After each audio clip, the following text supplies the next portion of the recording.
Good morning, everyone. It is Tuesday, October 28th. We are ready to rock and roll. I don't know about you, but yesterday I was a little tired if you didn't notice. So we got our coffee here this morning, and we're getting ready to dive into the Word.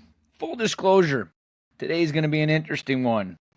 For those that don't know, Proverbs Chapter 5 is what we are reading. The title, Avoid Immoral Women. This is going to get good. Kind of did a little pre-read, and it's like, well, this is what today's chapter is, so this is what we're going to read. So here we go. Hopefully you guys like the camera angle change. I moved it so then that way you can kind of see more what's on. You got this beautiful wall here, and yeah, hopefully you guys enjoy that. So anyway, starting off, chapter 5, Avoid Immoral Women. My son, pay attention to my wisdom. Listen carefully to my wise counsel. Then you will show discernment. There's that word again. And your lips will express what you've learned. For the lips of an immoral woman are as sweet as honey, and her mouth is smoother than oil. To all you young dudes out there, that is the truth.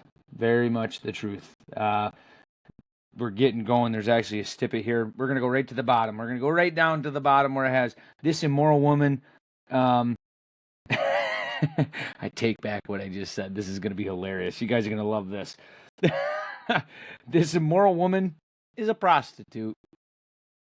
Proverbs includes many warnings against illicit activities, we'll call it, because obviously this will get muted if I don't throw in some of these words. If I say what it actually says, guarantee you guys don't see this. So, illicit activities, several reasons. First, we're going to change that word into a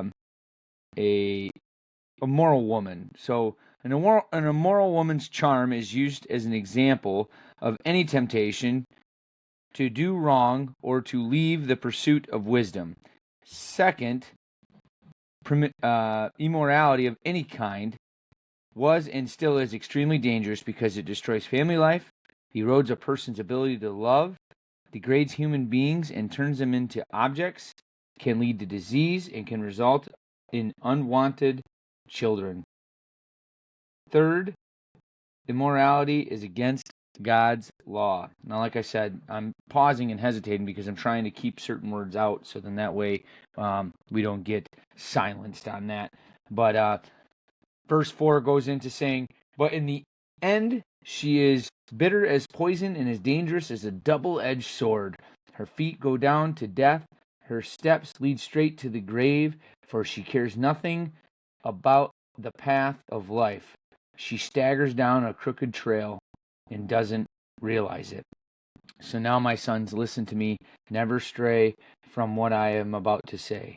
Stay away from her. Don't go near the door of her house.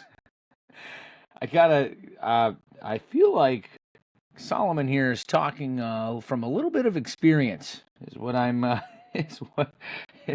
interpreting here.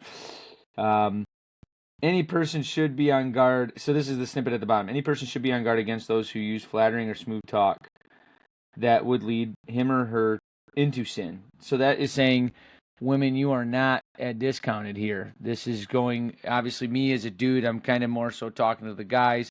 That's actually how King Solomon's talking, because at the end of the day, back in those times, it wasn't really, obviously, times have changed. We'll just say that. So, women, this is right at you as well. His lips are as sweet as honey. Be careful.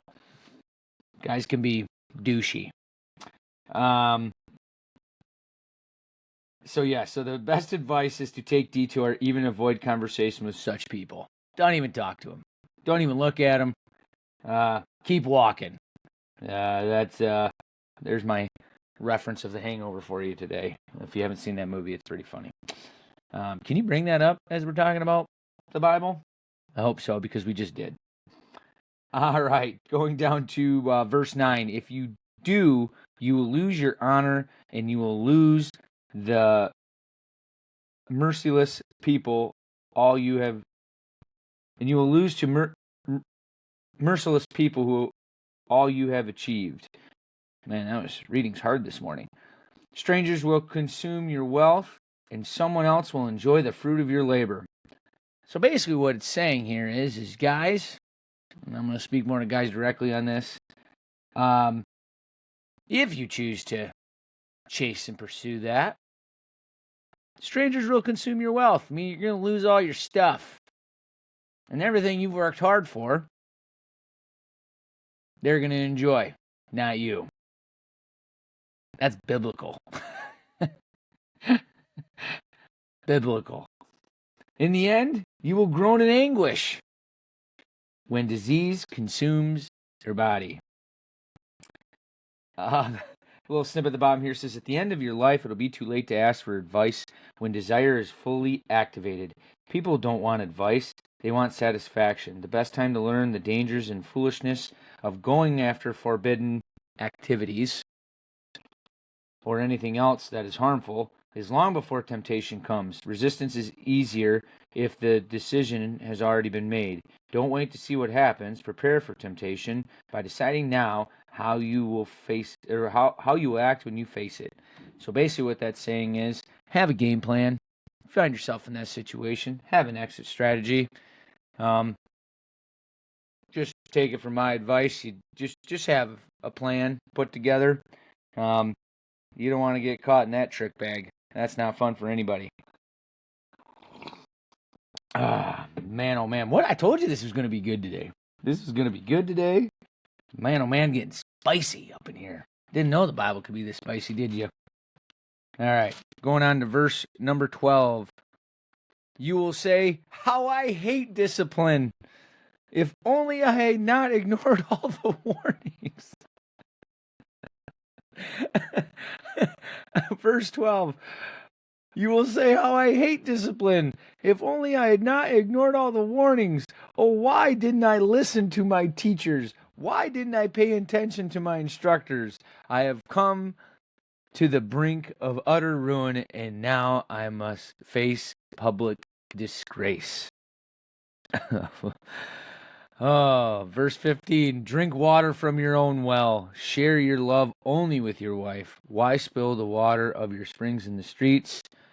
Having intimacy with just anyone, you should reserve it for yourself. Never share it with strangers. I know there's a snippet here at the bottom. Yeah, here we go. Drink water from your own well is a picture of a faithfulness marriage, and it means to enjoy the spouse God has given you. In desert lands, water is precious, and the well is a family's most important possession. In the Old Testament times, it was considered a crime to steal water from someone else's well, just as it was a crime to have relations with another person's spouse. In both cases, the offender endangers the health and security of the family. So what it's referencing here in the Old Testament, if somebody got caught doing something of that nature, they would stone you. And if you don't know what stoning is, rock throwing.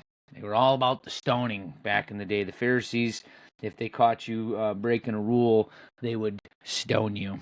So, all right, going on to verse 18. Let your wife be a fountain of blessings for you. Rejoice in the wife of your youth. She is as a hunter. I love this next one. She's a loving deer, a graceful doe. Let her. We're going to give you the sign for that one because I'll be honest, I don't want to get muted on this. But let her God-given talents satisfy you always. May you always be captivated by her love. Why be captivated, my son, by an immoral woman or fondle someone else's God-given gifts of a promiscuous woman? That was me paraphrasing. For the Lord sees clearly what a man does, examining every path he takes. An evil man is held captive by his own sins. They are ropes that catch and hold him, and he will die for the lack of self-control. He will be lost because of his great foolishness. That is the end of chapter 5. And we got a couple snippets here at the bottom. In contrast to much of what is read, see, or hear today, the passage urges couples to look at each other for lifelong satisfaction and companionship. Many temptations entice husbands and wives to leave when marriage becomes dull in order to find excitement or pleasure elsewhere. But God designed marriage and sanctified it, and only within this covenant relationship can we find real love and fulfillment. Don't let God's best for you be wasted on the illusion of greener pastures somewhere else. Instead, rejoice with your spouse as you give yourself to God and to each other. God never intended marriage to become boring, lifeless, or dull. Intimacy is a gift from God, gives to marriage people for the mutual enjoyment. Real happiness comes when we decide to find pleasure in the spouse God has given us and commit ourselves to meeting his or her needs. The real danger is in doubting that God knows and cares for us. We then may resent his timing and carelessness and pursue intimacy pleasures without his blessing. It says, see Songs of Songs, chapter 4, for parallels to this frank expression of the joys of intimacy, pleasure in marriage. So, it was enjoyed so much, they made a song about it. See, they were making spicy tracks long before today's radio. Oh, my Lanta. What an interesting one this is. And I will tell you, it is easy to get caught up in some of this. The big thing is, at the end of the day, don't be stupid. Be smart. It's just one of those things. And it's just kind of funny that obviously here on chapter 5, we get talking about this. But like I mentioned before, this is obviously on the flip side. This goes to men and women. Obviously, with me reading it, it's coming from a man's perspective. But that wraps up chapter 5. I really ain't got much to say about that today. Definitely an interesting one. Definitely a shorter one. Heard something yesterday I'm going to share with you. I was listening to a sermon by a guy, and I'm trying to remember his name off the top of my head, and I can't think of it. But I'm going to definitely share more from him. He's a man's man, loves wearing camo, and he's a pastor. No, it's not one of the Duck Dynasty guys, but it was super interesting, his analogy. And it was talking about casting our fears, casting our worries on God. And he says sometimes somebody referenced to him that we need to not be casting our fears like we're fishing. I thought that was kind of cool. Casting like a rod and reel. Cast to God, and then we reel it right back, is the notes I have here. And basically what they're referencing is we cast our worry and our fear and all that on God, and then after we get done having that moment, we then take it right back.